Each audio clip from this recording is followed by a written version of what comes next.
Hello and welcome back to another episode of From the Field. I'm your host, Casey Orr, located in Wellington, New Zealand. I always feel like I've just stressed the New Zealand part. And actually, oddly enough, we actually finally have two people outside of Auckland on stream today. So, Chris, do you want to give yourself a quick introduction, being the fellow Wellingtonian you are? Yes, sure, Casey. So, my name is Chris Kumar. I'm an AWS solutions architect based in Wellington, New Zealand. And I work with our enterprise customers mainly in financial services. And apart from helping customers directly, I'm also part of our internal resilience technical community. And some of the things that I want to talk about today, more from a mindset point of view, is around resiliency and how we can take some of those practices from resiliency when we look at migration. Nice. And with a background like that, do you part-time as a professional streamer? No, I don't, but maybe I should look into that. I'm just saying, you're already on Twitch right now, so you might as well, partake as a full-time job. Are you good at games? I used to be good at games until my kid started to beat me. That's when I decided to pick up other hobbies. So you're just a sore loser instead. Okay, how about you, Roger? Do you want to give yourself a quick introduction? Yeah, sure. Thanks, Casey. My name's Roger. I'm a solutions architect at AWS. I work with some of the leading software businesses in New Zealand in AWS. Before AWS, I've led architecture teams, worked in the enterprise architecture space, also worked as the lead architect on a number of projects involving AWS in a couple of large organizations. So yeah, I'm just here today to talk about this particular topic that I think most of us have encountered more or less working in the cloud. But if you haven't encountered this, chances are that you probably will at some point. Yeah, and it is quite an interesting one because we do talk about migrations a lot, but this is a very special type of migration where you are just moving between two like AWS accounts and all of the interesting challenges that raises. So, do you want to go into a little bit more detail about what we're going to be talking about today? Yeah, 100%. So, to your point, Casey, we talk about migrations a lot, being a cloud provider, but most of that talk and most of the content that we've got is focusing around the scenario from on-premises to the cloud itself. But I guess we don't talk a lot about how to actually do workload migration within the AWS cloud itself, but it actually happens more often than you think. So what we're going to cover off today is some of the mental models that we should be applying when these scenarios do come up. And we also will talk about a little bit some of the business triggers or business events that actually trigger these sort of migrations. What are the common scenarios? And we also talk about some examples of how to actually perform these sort of migrations. Awesome. Okay, sweet. Do you want to jump into it then? I'll just bring up your slide deck. Cool. Yeah, that's us. That's us. I think we've talked about who we are, what we're doing. So I'll just move on. Yeah. So look, if we look at this, we kind of touched on this already. There's a lot of content that if you look it up around migration from on-premises to AWS. And from a business motivation perspective, there's a lot of topics around, hey, the benefits, the motivation, the drivers. Usually, when we see business actually performing this sort of migration, there's a big driver at the C-level. There's a big sponsorship to actually accomplish things like cost saving, productivity gains, security posture uplift. Methodology-wise, there's also a well-established methodology. Namely speaking, as the 6Rs: the re-platform, re-host, refactor, and so on and so forth. There are also a bunch of tools that the AWS offers for this type of migration. So we're not going to talk too much about this because there's so much content out there already. So if we jump into the next slide. What we are seeing is that there are actually also quite a lot of migration activities from account to account. And the motivation and the drivers are actually quite a lot different from the previous one that we saw. Usually this is triggered by some sort of account structure change So you could be having a single account to begin with on your cloud adoption journey, and as you mature on the cloud journey itself, you might get to a point to go, oh, maybe now's the time for us to get into a multi-account structure. That's a good trigger point, right? And this could also be triggered with some sort of business change, like a merger acquisition, business ownership changes, moving your account workload from your existing account to a larger organization's account or different organizations' account. So from a driver perspective, you can see that this is quite a lot more operational than perhaps strategic than the on-premises to AWS cloud move. Although this is still pretty important, right? So from a methodology perspective, we don't talk about the 6 R's anymore. Rather, there's a much heavier focus around how to do the cutover, right? What sort of strategy should we apply, and how do we actually minimize the disruption to our services? And when it comes to toolings, it's not so straightforward anymore. We have to really think about what kind of architecture that we've got to apply the strategy appropriately. So over here, we just wanted to bring this up, like to go, what are we talking about? Let's bring this into a bit more context.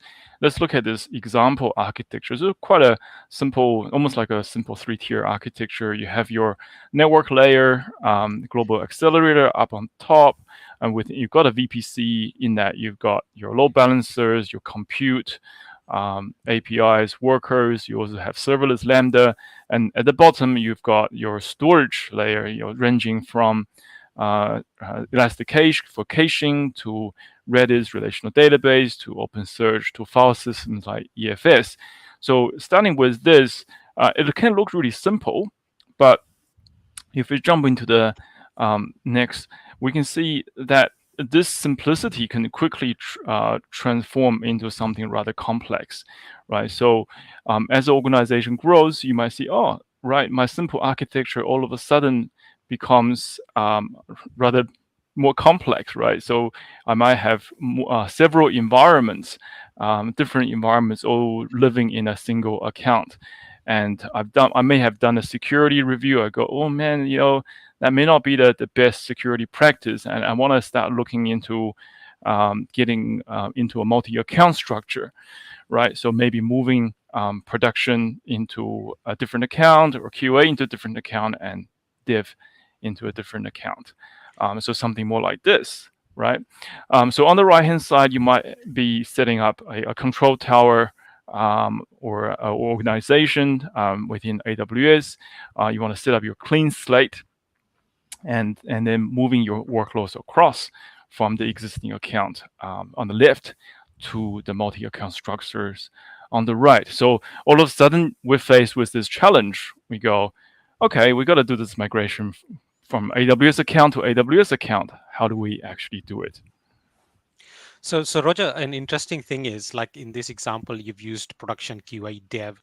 One of the things I've seen in the enterprise segment particularly is a lot of customers, when they start, they have some ideas how they want to do things. So maybe they are separating production and non-production into an account, but they essentially have 2 accounts. So non-prod and prod. And in the production account, they end up putting different types of applications. So they might have the front-facing public website and also something that they do behind the scenes, like a data platform.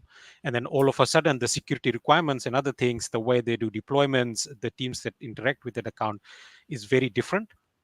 So they have to go through the same thing, but instead of separating production and non-production, they essentially need to separate out 2 production accounts. And in which case, having a downtime, like a minimum amount of downtime, is very important. And usually what we have seen is, like you talked about, that kind of control tower multi-account structure, is rather than just invite like the account to this multi-account, the reason that does not happen from what we've seen in the field is because when someone does end up building a new multi-account structure, or let's say control tower, it's more mature in terms of practices around automation, having better guardrails, better logging. So rather than just invite a new account, from a maturity point of view, it's easier to just get the workloads out and then kind of discard that account altogether. Yeah, 100%, right? Because it may seem easier to just invite those accounts over, but you got to really think about it from a guardrail and governance perspective. The reason why you're setting up brand new accounts is so that you have a clean slate. You can set up proper policies, guardrails, and like preventative controls and detective controls, those type of thing.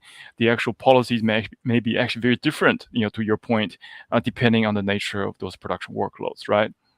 Yeah, and I think the key thing is for any type of migration, what we're trying to do is minimize the downtime, and I think this is where this mindset we've been talking about that we can use from the resiliency practice. So when we think about operational resiliency for a business to be able to continue, if there's a down time, and that downtime could be a scheduled downtime, it can be an unforeseen event that actually takes your application down, it can be a security event, and organizations have this. So regardless of whether they're doing a migration or even if they're running in cloud, like organizations that just run on-prem, this practice is out there today. So as an example, you have some applications and you might have various channels, say mobile or voice, that serves your customers with whatever application you have. And then depending on the criticality of your application, you might have defined some measures that tells you, okay, if my system goes down, it is okay for this system to be down for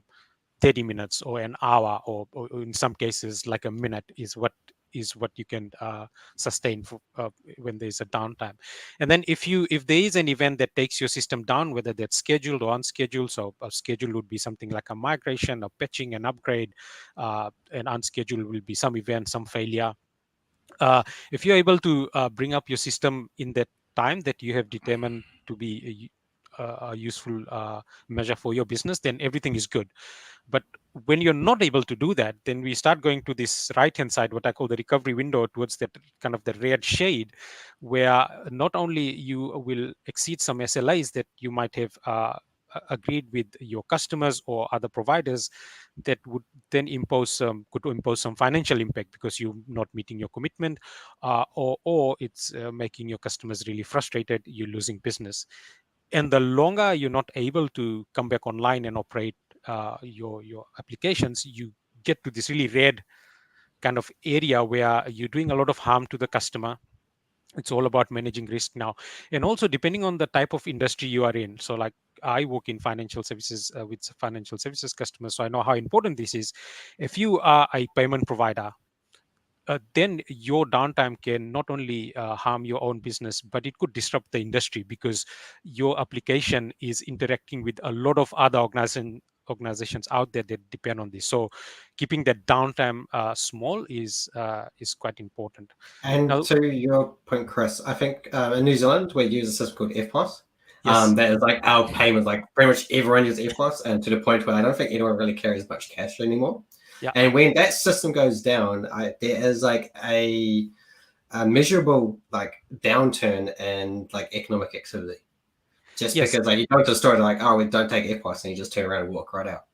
Yeah, Or and now if you think about it, like as more and more people, like FPOS is a good example, but if you look at the payments from a point of view like an online payment that is hooked into, then there's even like a 24/7 operation, right? So you can't say, okay, I will go off business hours, I'll do this migration, and I can have a like a downtime from 12 a.m. to that's probably where people are doing online shopping, doing payments. So yeah, for some industries, minimizing that downtime is very important. And we've seen because of that particular reason, some people hold on to doing migrations and they kind of accumulate this technical debt because they can't tolerate that downtime.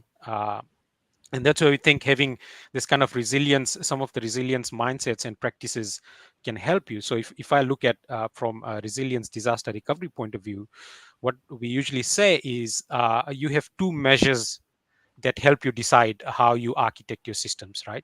So and one of them is how frequently you back up your data. So let's say you feel like you have a business application that can tolerate an hour of downtime.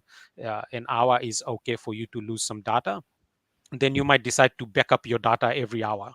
Now, let's say on the 59th minute, the system goes down, then essentially you've lost the 59 minutes of data. So that's your recovery point, like 59 minutes to an hour.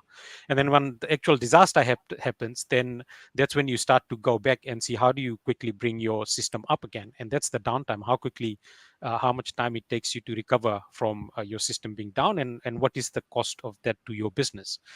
Now, if you put that kind of mental model to doing a migration, it's not much different, right? So And here, also, hi, Samabi.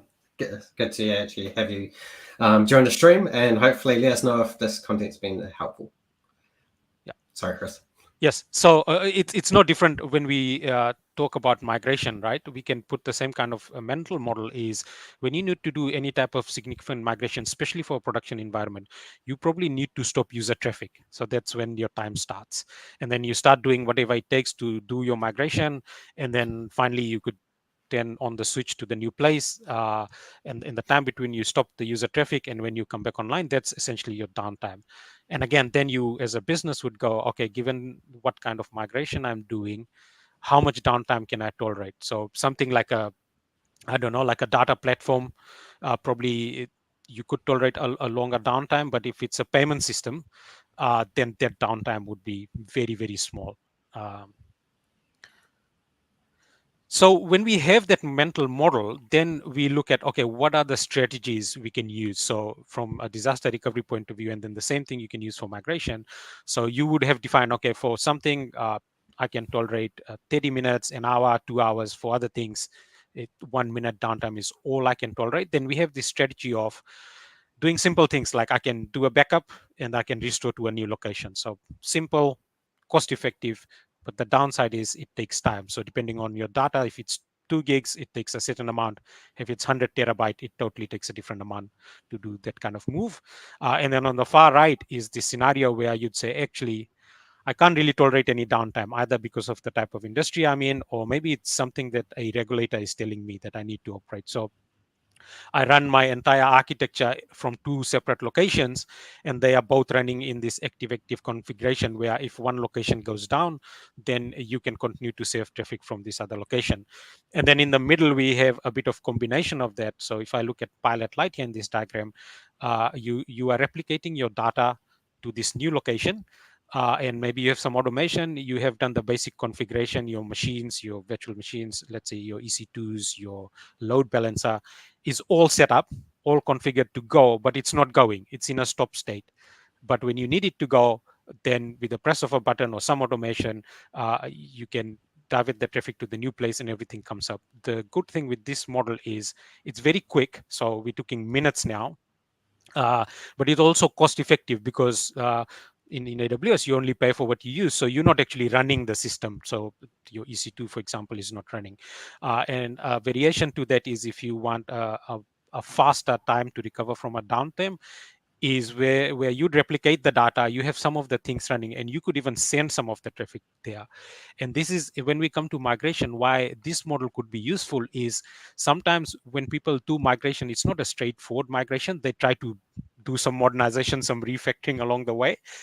And then having this model, you can do an A/B type of test and say, okay, I'll partially set up the whole stack in another place and send a percentage of low risk users to the new place. And if it looks good, then I will transfer them. So let me just dive deep a bit on the pilot light, and then I'll let Roger talk about like what this means in terms of account structure. Before you jump off the slide, because like a lot of businesses are now moving towards infrastructure as code and having their whole entire environment defined in code and being able to like spin it up in another region if needed. Where would that sit in this terms of like? Yeah, so that's something that's an interesting thing, and that's why we have this talk today, right? So the question could be like, why wouldn't people just do this for migration, right? And the answer is, when we talk about disaster recovery, we're talking about an isolation boundary that all belongs to you. So when I talk about isolation boundary, I'm talking about a region, which is an isolation boundary, or an availability zone is an isolation boundary, but they are all belonging to you in your AWS account. When we talk about this example of AWS account migration, we are talking about a segregation or security boundary. So your AWS account, Casey, is different from mine, and it's designed that way, right? So some of the practices that we can use in let's say a region-to-region pilot light or home standby, we can't really use because at the moment some of the tools that are out there doesn't support that, right? So like we have and we'll talk a bit about that. We have services that allows you to replicate data to another region. It's a thing built into the tool because all of the assets belong to you. Whereas when we talk about account to account, some of those features are no longer there. So I think that's one of the reasons why the approach is slightly different. Yeah, and also when it comes to infrastructure as code, this is where we actually have got a lot of advantages when it comes to migration within AWS cloud. Because if you think about migration scenario from on-premises to AWS, you probably haven't got on the on-premise side a infrastructure as code sort of practices that can just replicate your infrastructure all the way to AWS, not as easily, right? But if you're already on AWS and you've already got some infrastructure as code practice over there, it's actually going to be a lot easier for you to stand up another environment in a brand new account. So, but if you haven't got that already, now is a really, really good time to start thinking about putting that into practice. And with infrastructure as code, that also is a great enabler and great capability when it comes to automation, which we'll talk about, right? It's actually a very, very critical tool to actually enable you to move, to actually construct a cutover strategy or migration strategy that gets you more into the right-hand side of the spectrum. Yeah. Awesome. And so like expanding on that pilot light architecture, and again, this mental model is something you can use when you do account to account migration. And I mean, we're talking about account to account migration, but Casey, like Roger and I have seen this in the field. Like some people migrate within an account as well, which is also interesting. Like it can be from a VPC to VPC. So some of these practices still apply. But the idea is that you replicate the database or your data store to the new place, and then you set up the configuration for compute and other things, and as required you switch them on or you scale them up, and then move the traffic to the side. So if you look at this kind of setup, and again, like automation is quite key here, you have your applications, your workloads running in a particular region in an active state. And because if you have automation, you can set up the same compute in another location as a standby, but it's ready to go. So you're reducing that downtime, but you have a backup of the data, you've taken snapshot of your file system, etc. When there's a disaster, so think about when you're ready to migrate from an account to the other, you essentially just start up all the other things on the other side, therefore minimizing that downtime. And I think one of the other things when we talk about infrastructure as code and automation, a really good practice that we recommend when it comes to disaster recovery, and something you can do for your migration as well, is having automated runbooks. So in a disaster recovery scenario, what you can do if you have those two locations set up, and you have some observability set up as well, if something happens to your application or there's an alarm, maybe an engineer gets notified, who would then trigger, or maybe this is entirely automated, who would then trigger some synthetic test just to ensure that something is not quite right. And if that's the case, then an automation can kick in and then move the traffic to this other location. So you could do something similar when you're doing account to account migration, where you have set up observability. And so you could say, okay, I will check when the user traffic has been stopped, and I'm confident new user traffic is not coming up. I'm confident from observability that the new stack where I need to move to is all ready to go. And then you do some automation to shift the traffic from, let's say, account A to account B. So that's yeah. So I was going to say that's kind of the mental model around resiliency. But yeah, I mean, over to you, Roger, so that we can jump into. I was just going to add that when it comes to automation and run books, I don't know how long that some of the audiences have been in the IT industry, but I know I've been Chris, you and I have been here for quite a while. But I remember like back 10 years ago, or sometimes even further, right? We go, all right, as a large organization, do you have a DR strategy? Okay, we have a DR strategy, but when you go into the DR scenario, what's the run book, right? What are the things that you do? The steps is actually a golden Bible that you follow through.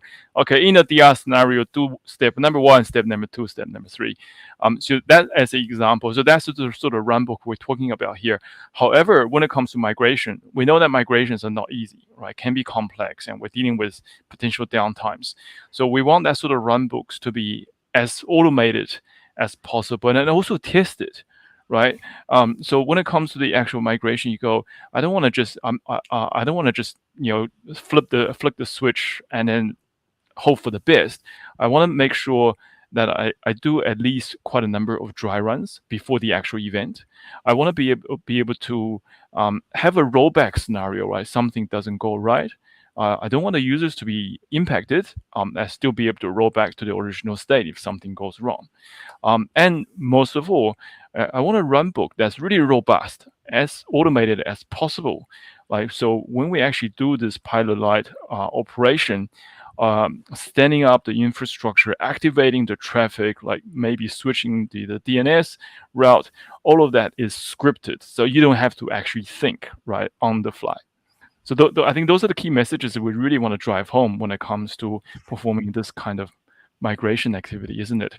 Yeah. My key one is actually just test it. The amount of times where I've gone into an instance and been like, okay, follow the book, and then it's outdated by several years because no one's ever updated it.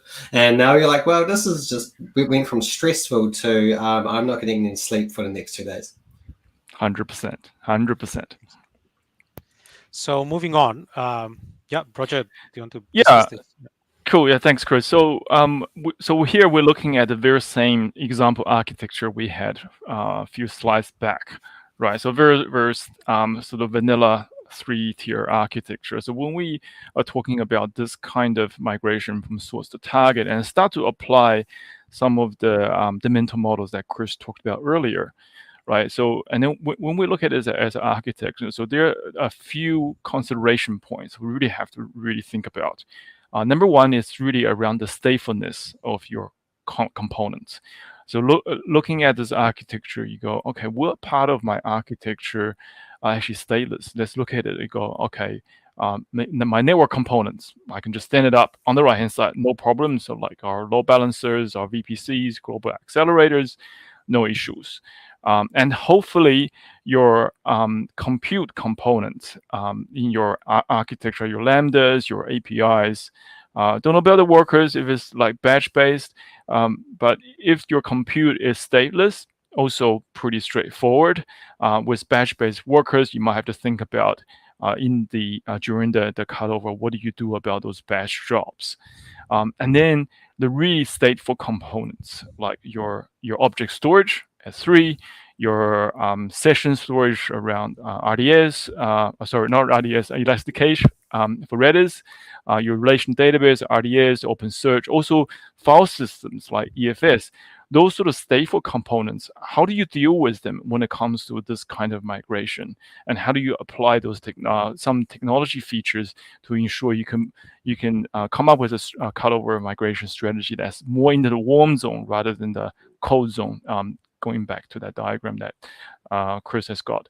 Risk management, we kind of talked about it, ability to roll back, and also service disruption. This is really thinking about working backwards from your business appetite around service disruption. So that RTO, right? We really got to think about what's the recovery time objective that we're trying to accomplish in this.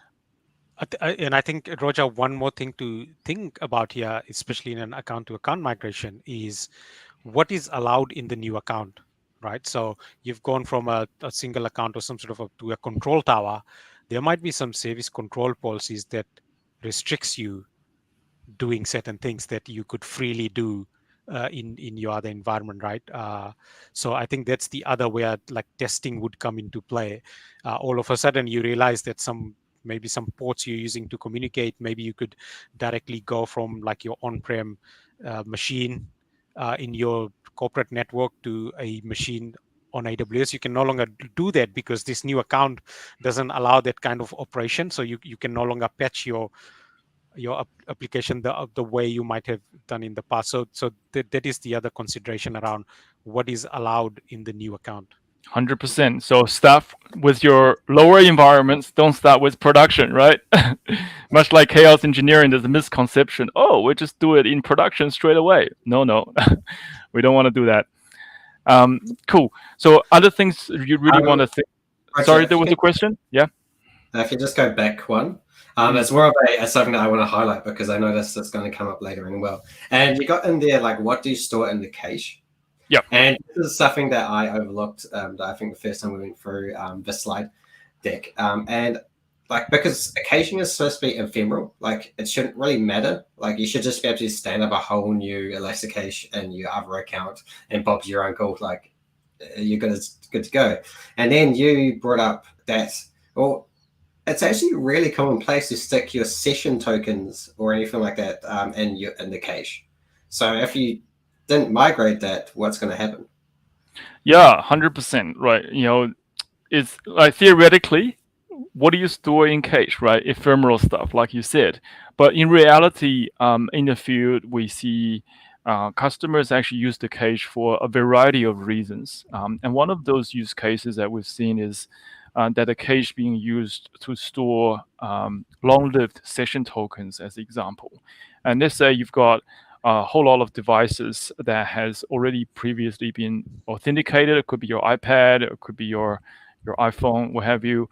And those long-lived tokens, they live in the cache itself. So if you all of a sudden start with a brand new session, you're going to have all of these devices needing to re-authenticate.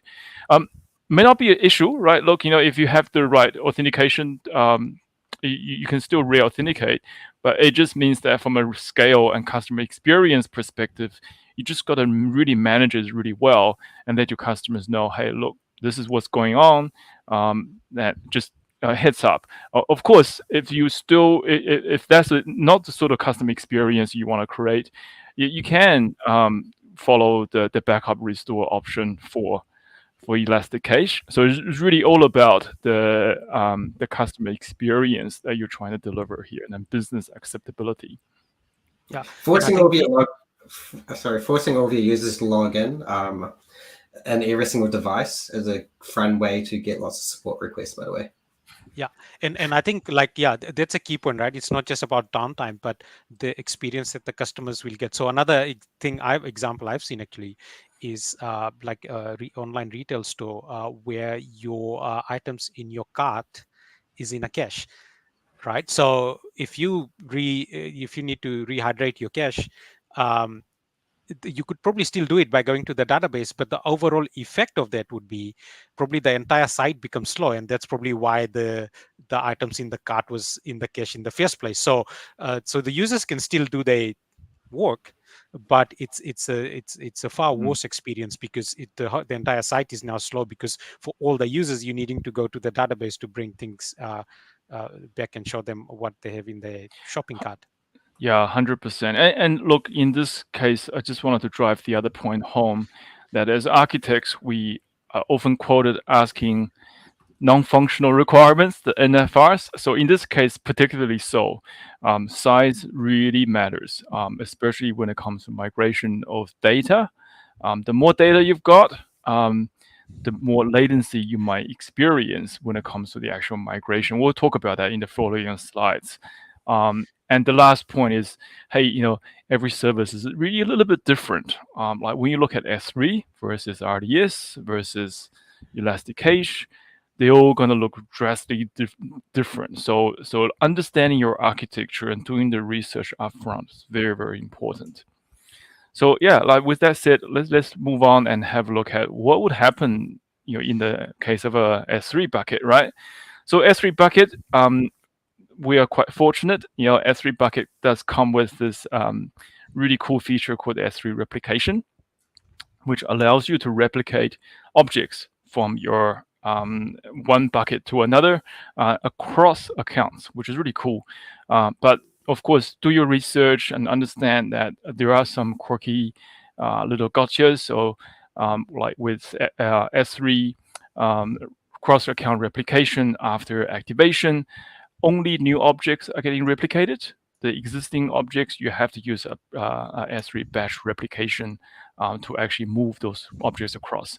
So one thing to actually also be very mindful here is that from a latency perspective, we really need to understand from architects that, hey, what is the frequency of replication over here? Like, how up to date is my target bucket is going to be, right? You really got to look up the documentation, understand. In this case, it's actually 15 minutes.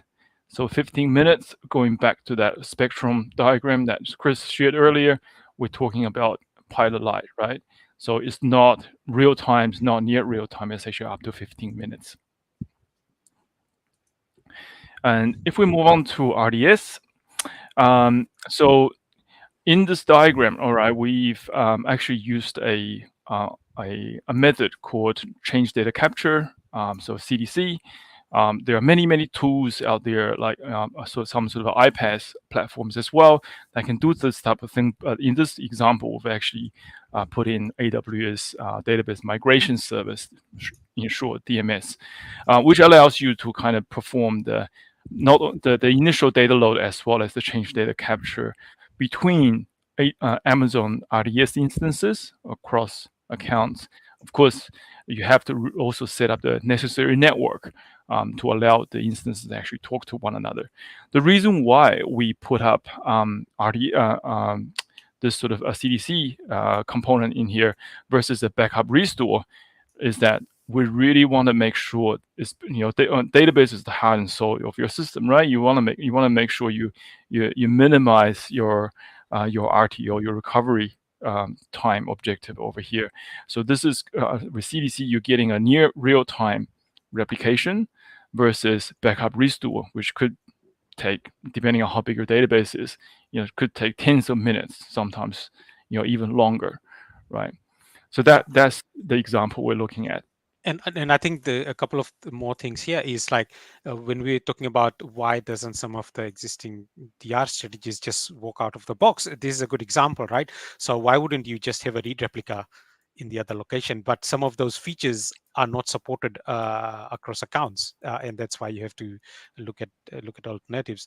And the other good thing with using something like database migration service as opposed to just a backup restore is if it doesn't work out, you can always go back and continue to use your existing thing and kind of have the traffic ready. So there's less disruption in the whole cycle if you did that.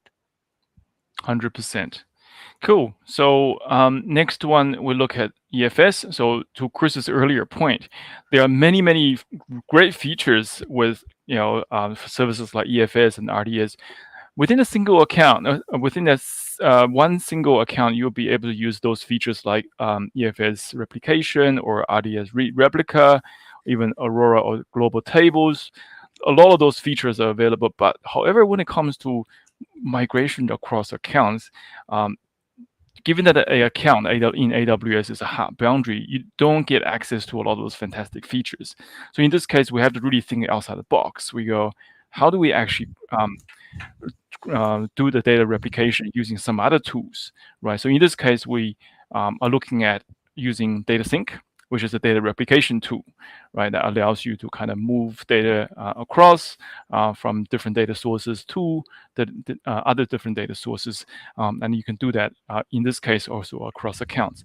Once again, be very mindful of the latency. And in this case, it's also 15 minutes.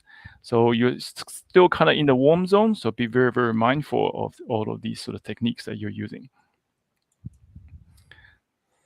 Okay, so we kind of touched on this a little bit around caching. So with Redis or Elastic Caching, this you're faced with the option of whether you want to do a backup restore from source to target, or you just want to do a fresh install.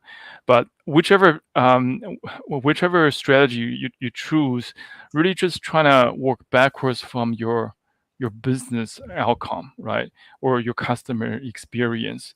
Like the example we talked about earlier, is it going to be acceptable for your customers to re-authenticate on their devices for thousands of them perhaps, or even tens of thousands? Can your customer success team actually manage that sort of volume, or have we primed our customers that way? Or you look at it from a complexity wise. You go, hey, look, the actual storage or volume from a size perspective isn't that great, isn't that big. So maybe doing a backup restore is feasible. So this is where you kind of balance off between the business outcome and also the complexity, right, from an architectural perspective. Yeah, and I think similar to Elastic Cache, when we talk about OpenSearch, has that thing like there's no built-in way to just replicate to a new account. So again, it depending on what your business requirement is, you could be an online retail store where you have all these products and the the details about your product, but you're using OpenSearch as the search platform. So you essentially, when a new product is created, you index that in OpenSearch. Now you could, during a migration, you could say, well, I'll just reindex the entire thing afterwards, but it does not give the user a good experience. So similar to Elastic Cache with OpenSearch, you can set up a new OpenSearch cluster in the new account, take a snapshot of all the indexes that you want in your search cluster in your existing one, and then you can, using the OpenSearch API, you can restore those indexes or reindex them into the new cluster, so thereby minimizing downtime. Cool. And I think that's so one of the I think we're coming to the end of like what we wanted to show you in terms of architecture, but one thing we haven't talked right throughout but is extremely important is observability, right? So you might have some observability today in your stack, but if you don't, then it's very important to try to build that observability into the new stack. And that's one thing that gives you confidence whether you're ready or not. And you could use some tools like putting through synthetic traffic into your new stack to see that, like when Roger was talking about those 15-minute time between when the data gets replicated on the other side, and that time might vary, right, depending on the size of your workload. By having observability throughout your entire stack and being able to exercise that with synthetic traffic allows you to then hook the whole thing into an automation to trigger the traffic to go from your existing source account to a new target account. Cool. So yeah, so if there's anything that we want you to take away from this session, there's actually a number of points, right? So number one, look, we understand from architects, being architects ourselves, that migration is not easy and it's complex, it's hard. Whether it's on-prem to the cloud or cloud to the cloud, it's not easy. So you really need to perform really careful architecting and apply not only your technical lens, but also your business acumen to actually work with your business stakeholders to negotiate what's going to be acceptable versus the technical complexities versus the cost, right? Of course, if you want to create a really fantastic architecture, are you over engineering it? Those are the things that you really have to think about. So downtime, in other words, recovery time objective, RTO, is really top of mind. You really have to think about that all the time. And we talked about the balance. You really want to strike a balance between minimizing the downtime versus the complexity and effort over here. So if we apply this thinking about migration to the cloud, you have typically you have like C-level support in that. It's a big modernization project. Yeah, we're going to the cloud journey, great. But when it comes to AWS migration, like within the cloud itself, typically this is more operational. You may not have a big project to actually operate within. So you have to be very mindful of the complexity and effort you're spending. Automation and your runbooks are really key to success. You really have to have those.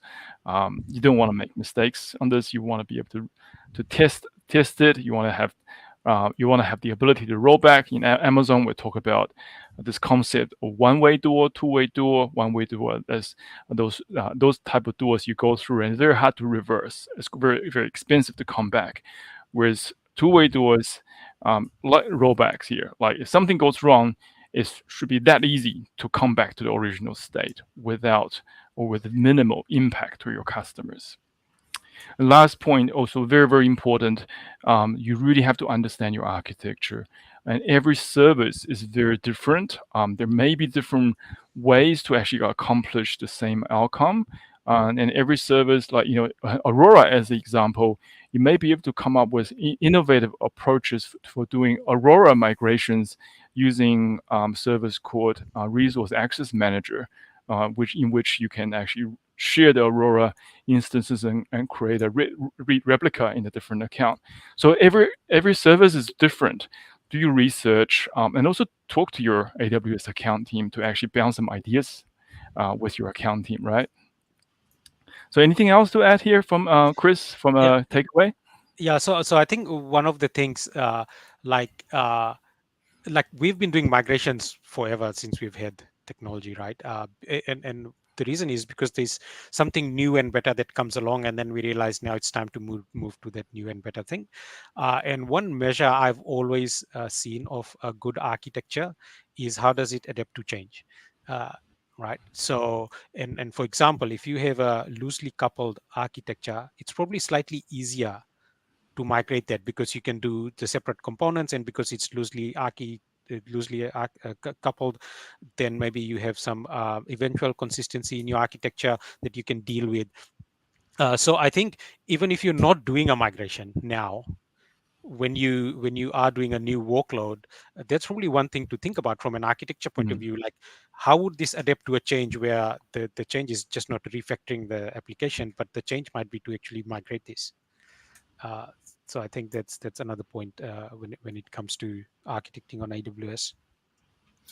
Awesome. And just from my side, touching on what Roger said around the fact that it's like an account-to-account migration within AWS is very much operational, and it means that it is harder to get that buy-in. And that is where, as like a senior developer and architects, that's where we need to do.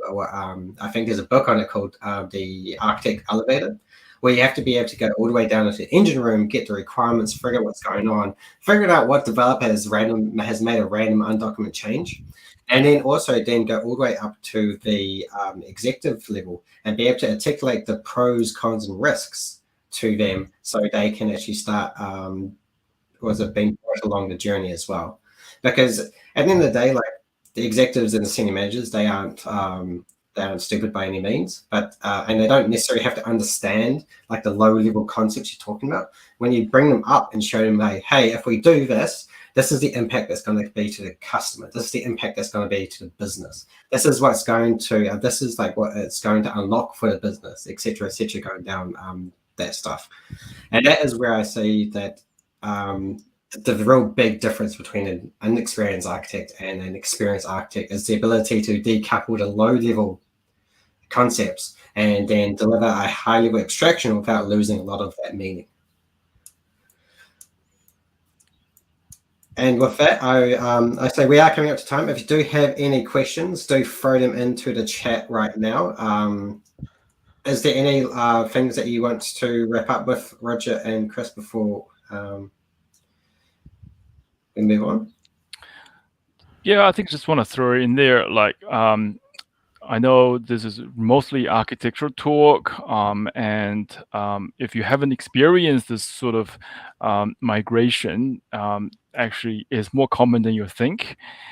So, we've seen like customers doing VPC to VPC migration, to Chris's earlier point, for a variety of reasons. It could be security reasons, or it could be network changes.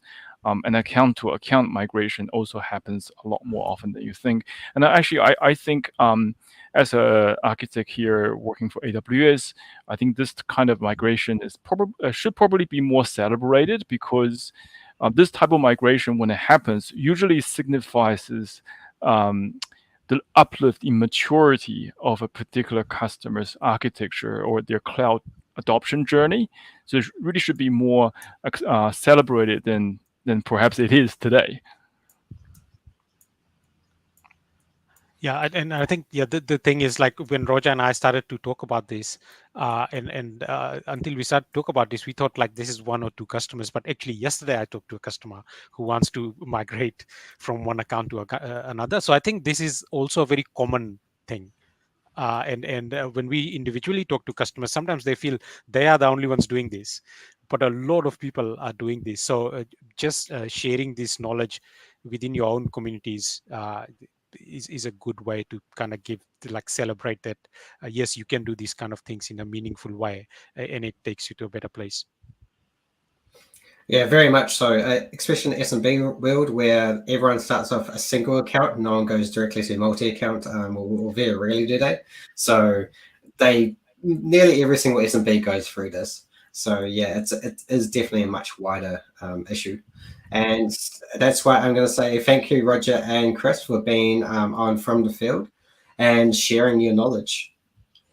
Thanks for hosting us, Casey. Cool. Thanks for having us, Casey. And it doesn't seem like there's any questions that came through. So with that, I will say thank you for watching us, and hopefully you learned something new. We do have a LinkedIn group called the AWS New Zealand Technical Community. So if you do want to just quickly Google that or something like that. I should actually have a link, but I always forget to go grab it because apparently, yeah, that's the thing I do. Just to go during that. In the meantime, I hope everyone enjoys their Friday, depending on your time zone. Tomorrow. Sometimes I always do my head on the weekend. If not, enjoy your weekend. With that, Mati wa. So, yeah.